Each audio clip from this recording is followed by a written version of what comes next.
It's about time that the Texas Longhorns get a touchdown against the Florida Gators. I know it's only the second quarter, but they kind of look lifeless in the first quarter and parts of the second quarter until, 9 minutes and 55 seconds left in the second quarter. So now it's going to be 10-7 after the extra point field goal. Anyway, is a lot of game left. As far as the whole Shedeur Sanders situation, let me tell y'all something. I just wish that people would stop sticking cameras and microphones and voice recorders in that man's face. He said some quarterbacks. He said he's better than some quarterbacks in the NFL. I don't see anything wrong with that. Now, the problem with everybody else, well, it's more the national media and the Shedeur Sanders hate club. He's the third string quarterback. He should be seen, not heard. Shoot, they want him to act like I said, he wants to act like a third string quarterback. Just don't be seen and heard, period. That's what it sounds like to me, and it's crazy. I don't get it. He said what he said. It wasn't derogatory. It wasn't vicious.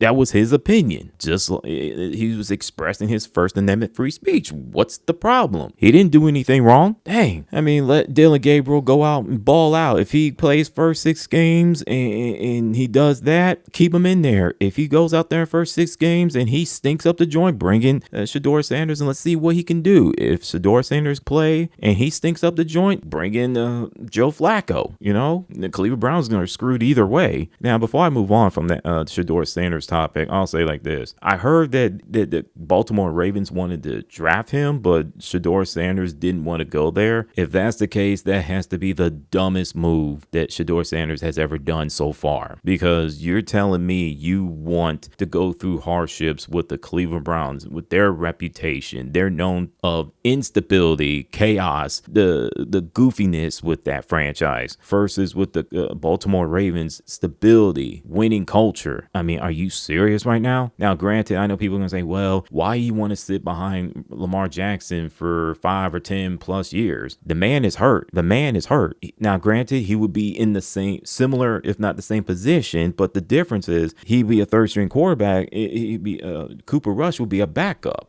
Okay, so there's no biggie. He will learn something from those two guys, Cooper Rush and Lamar Jackson, versus whatever it is in Cleveland. I can tell you that right now. So yeah, as far as the Philadelphia Eagles, people complain that they're not winning games the way they want them to win. It's stupid. Go sit down, be quiet, enjoy the show. Let the Philadelphia Eagles play their game and win their way. I don't ever hear anybody scream bloody murder, punching air, and throwing a hissy fit over the Kansas City Chiefs winning games last year their way, winning games in a close margin. The Philadelphia Eagles should be throwing the football 30, 40, 50 times a game. They should be putting a bunch of points on the board. They should be, the defense should be averaging 10, 20 points per game. Jalen Hurts should be an MVP. He should be on the same level as Dak Prescott. What's wrong with this team? And you got Drew Brees hating on the Philadelphia Eagles offense or the team itself because of that brotherly shove, aka tush push. Look, it's effective. If you don't want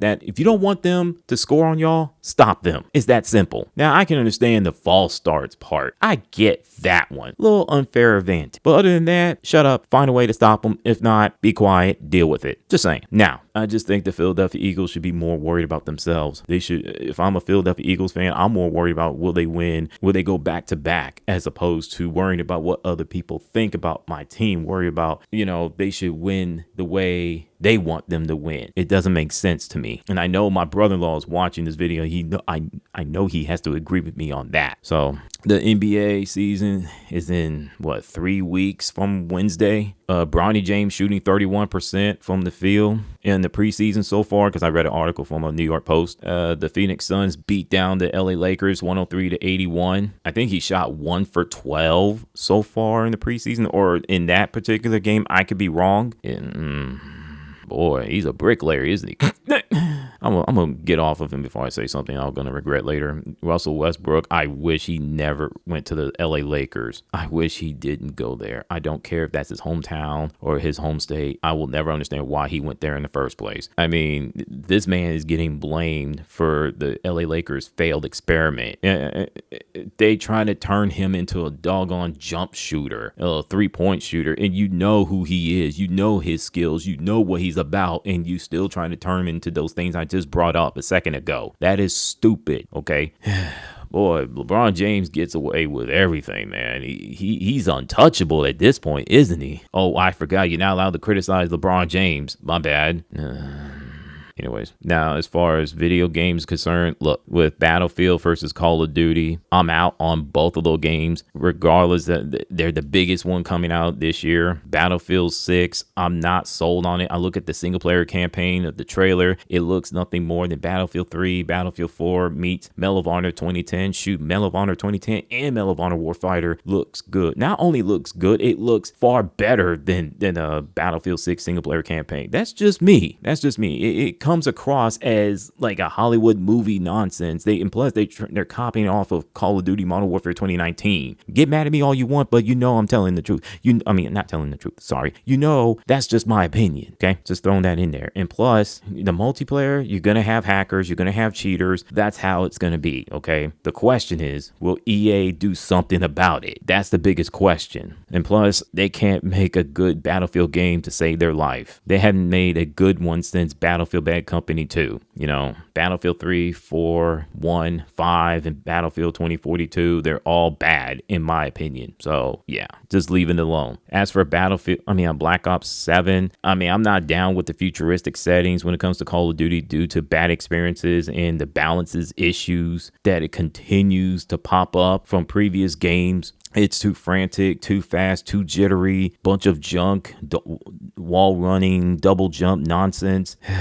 I can see myself maybe getting 5 kills every match. I know what you're thinking. Come on, Big Cat, why don't you just give it a try? You may like it, but I won't like it. I already know it's coming. So I maybe put 3 or 4 videos if I can get that, if I can do it. But I do see myself falling through the cracks where I'm just not good at all. I see myself getting 5 kills every match. I'll be lucky. Shoot. So, and plus Treyarch, they're not really good Call of Duty developers. They suck for the most part. I don't trust Activision because to handle the hackers, they make millions, and I mean millions of dollars every single year, and they still can't find a way to put the hackers and cheaters in the digital dirt. It is bananas. And I watched a video from somebody on YouTube saying that they forced zombie players to play Warzone just to promote that game mode, which is Warzone. It's like, what? Why? Everyone knows that Warzone, it's not dying, but it's not good, because you look at it, it's like rinse and repeat. It's like buying a sports video game. You know what I mean? It's like they're not bringing anything new to the table. And you're asking the zombie players to stop playing zombies, don't promote them, but to bring them into Warzone just to promote it? Come on, man. That's just crazy. I don't know why Activision is doing this. And then again, it comes off as desperate. So yeah, when you're doing that, they know that Black Ops 7 is in serious trouble, and they only got themselves to blame. And with that, I'm throwing y'all a salute. I'm out.